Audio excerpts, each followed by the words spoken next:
You're here with Amy Brindlebridges and her yard pig pal friend.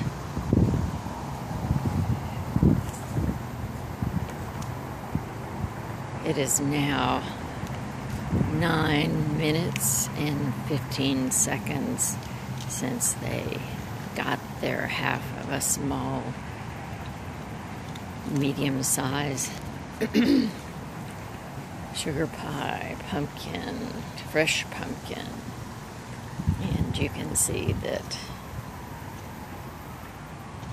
Amy has dispatched of that.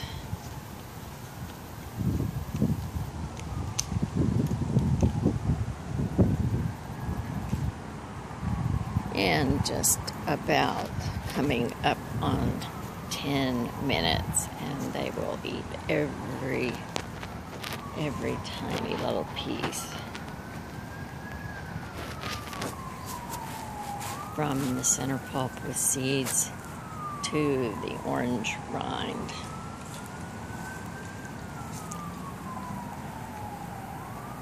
So that's pretty quick for a raw fresh pumpkin.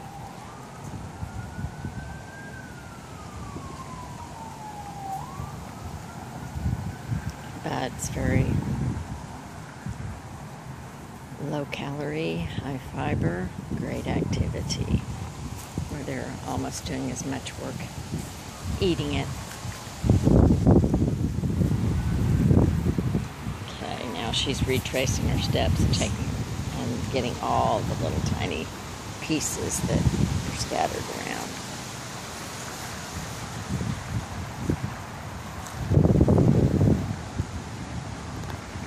And this is little sister LaFawnda, who's a little bit slower, but she'll get every little piece there that's on the ground.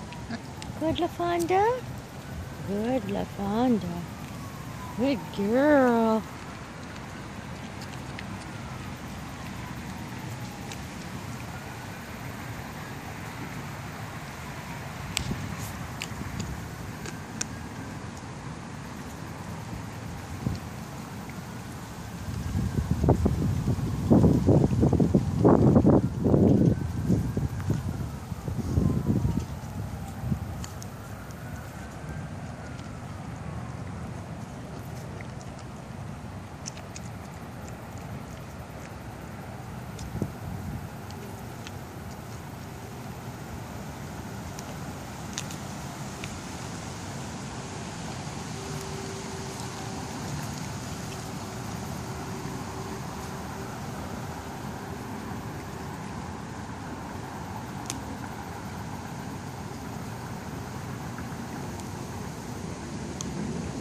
LaFawnda and Amy Brindlebridges. Uh-oh. Watch out, LaFawnda. Big sister, maybe she's had her fill and she won't bother you. Are both the result of irresponsible breeders.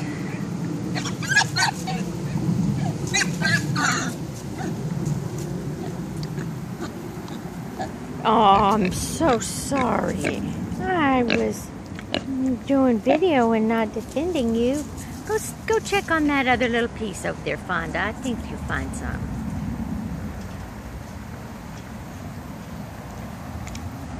The result of the mating of a potbelly pig sow and a feral Texas boar. Amy is older. She just turned 1 in September. Her mother died during farrowing, so the entire litter, I believe there were 6 or 7, were rescued, fostered, having to be hand-fed, bottle or pan-fed, as newborn piglets, and Amy does show some of the behavioral changes that you can see with bottle-fed babies. Really strong rooting reflex, nothing that can't be redirected on her, but at times I do call her my chupacabra, because her rooting reflex, and sometimes she'll do it on a woolly Sherpa mat, kind of as a self-soothing activity. It's not anything bad, but she is right now a year old. She's already a good 70 pounds. She's very sweet, smart, energetic. She could learn a trick or more a day if I took the time to train her. She loves dog agility. She loves exploring the yard, and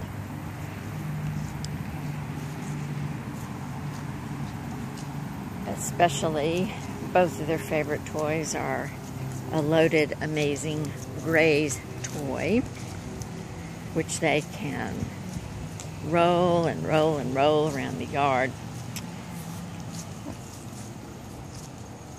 I put them out with 2 of them, and they're really fast and rough with them. They can empty them in 30 minutes, under an hour. They're serious about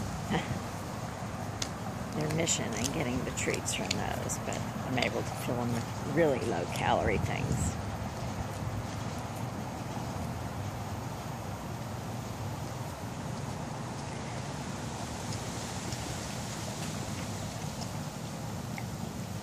LaFawnda is one of the offspring of Susan. Well, Susan didn't own her at the time, but Susan adopted her mother, called Little Bit. Little Bit was in a rural backyard, small hobby farm type situation, and in terrible conditions, starving. Her mom, Little Bit, an unspayed female, suffered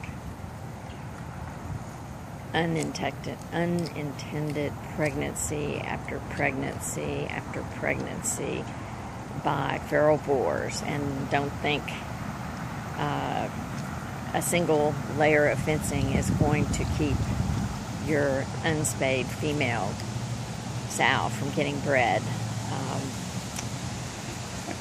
They can get through a single layer fence and breed. Yes, they can.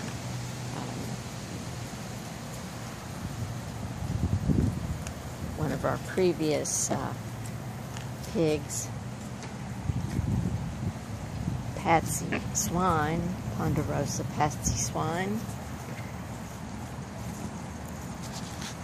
Her dad was known for having bred 3 litters through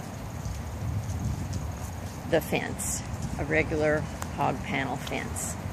Little Sam, and he was much smaller, as they often are in pots. The males, depending on the lines and a lot of other factors, tend to run smaller than the females. But Patsy Swine's mother, Matilda, was definitely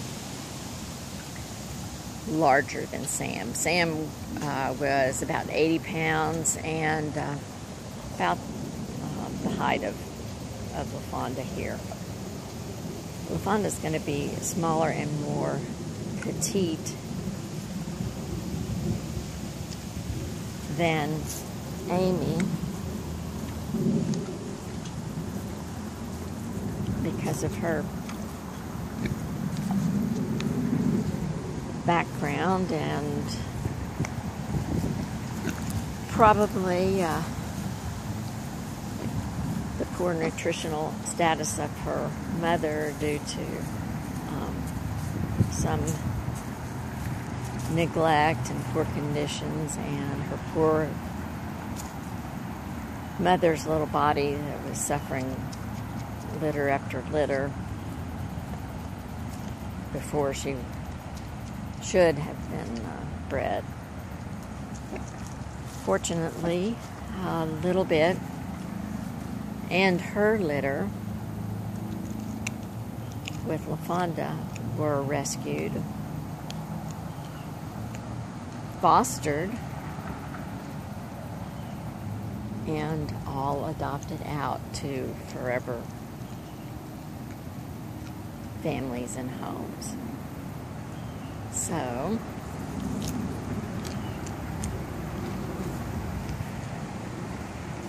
they're the lucky ones to have a happy ending. There's no reason that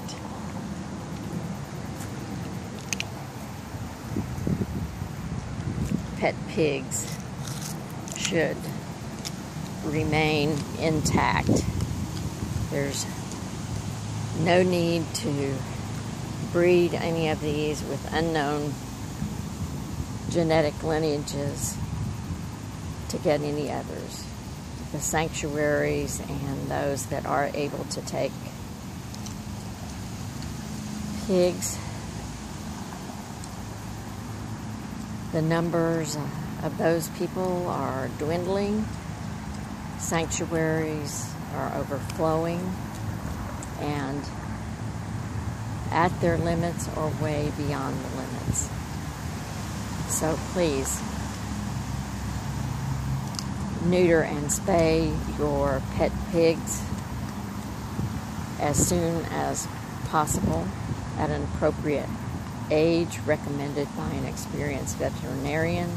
This can be done very, very early in males, a little bit later in females.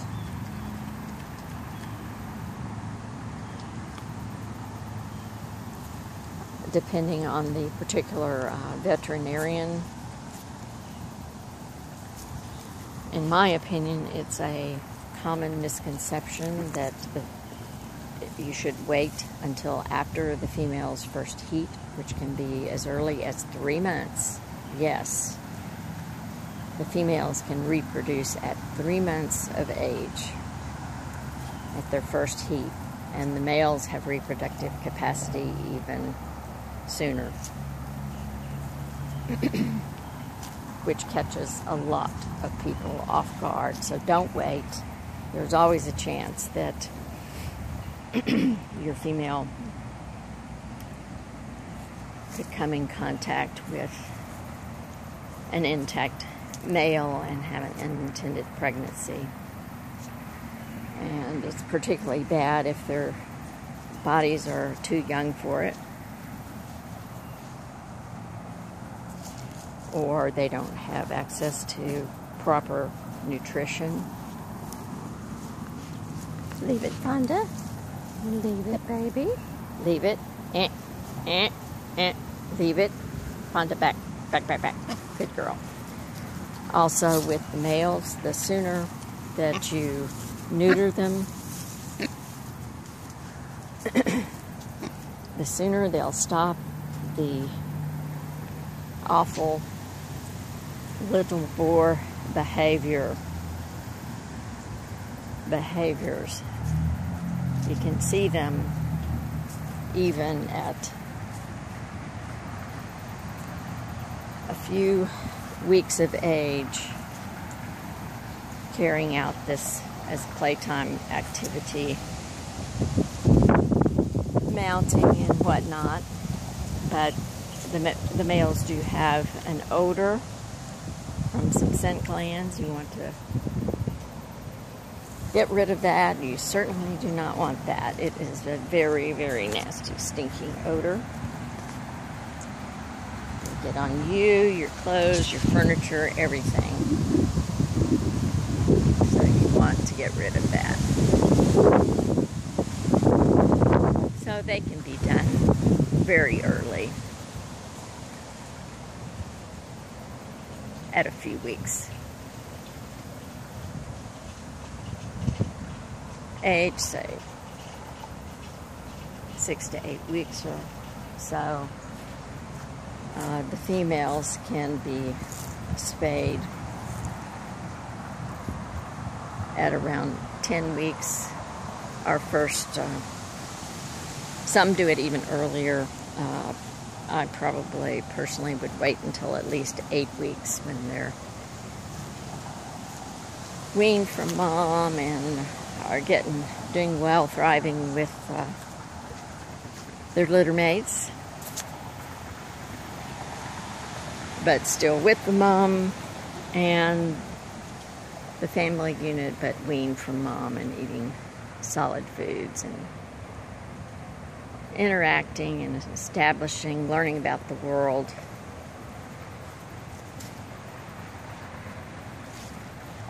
And experiencing what it's like to be with the pigs. This is where a lot of behavior is established. The mother sow has a lot to teach the babies. Some of the problems I hear about with everything from potty training to being needy all the time and basically unhappy little piglets is because mother sow could have done a much better job of it.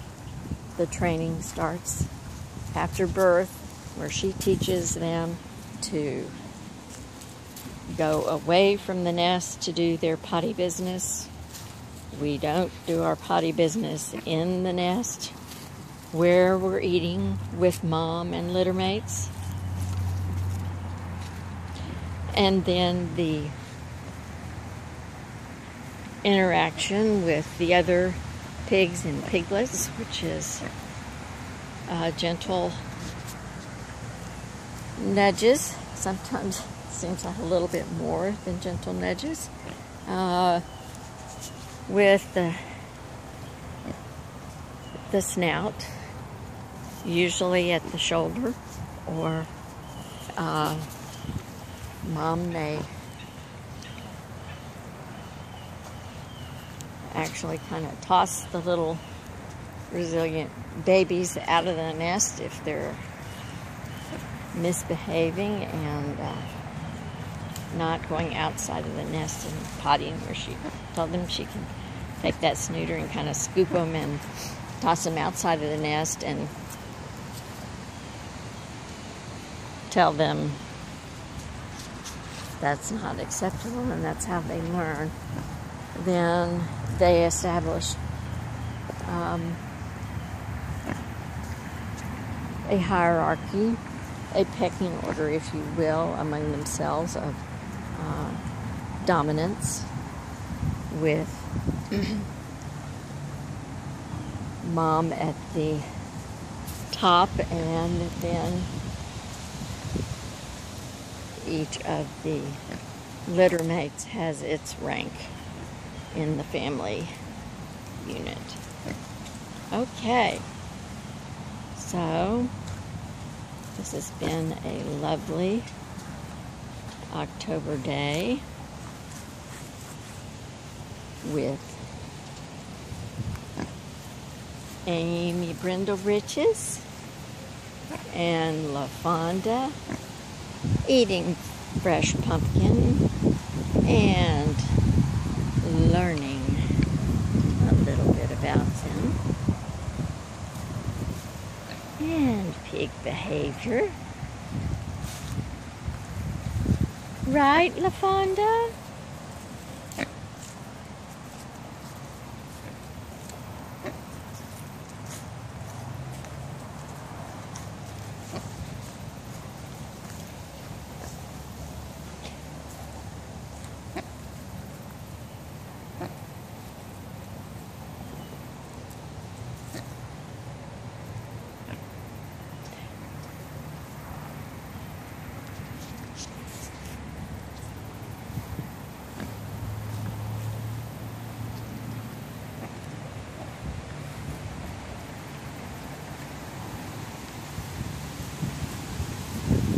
Okay, girls.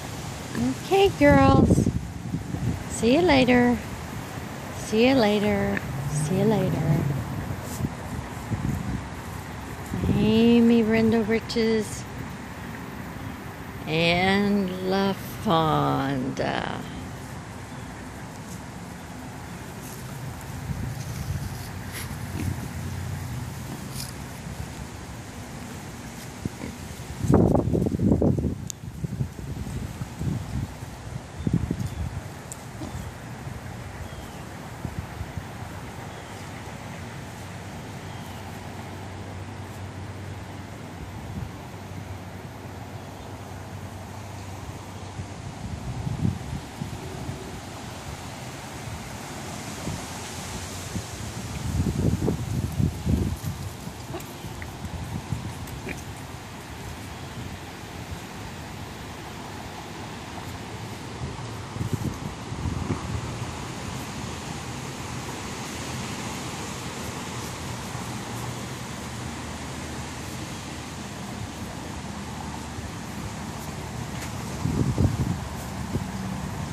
Okay, girls. See you later. See you later. See you later. See you later, Amy.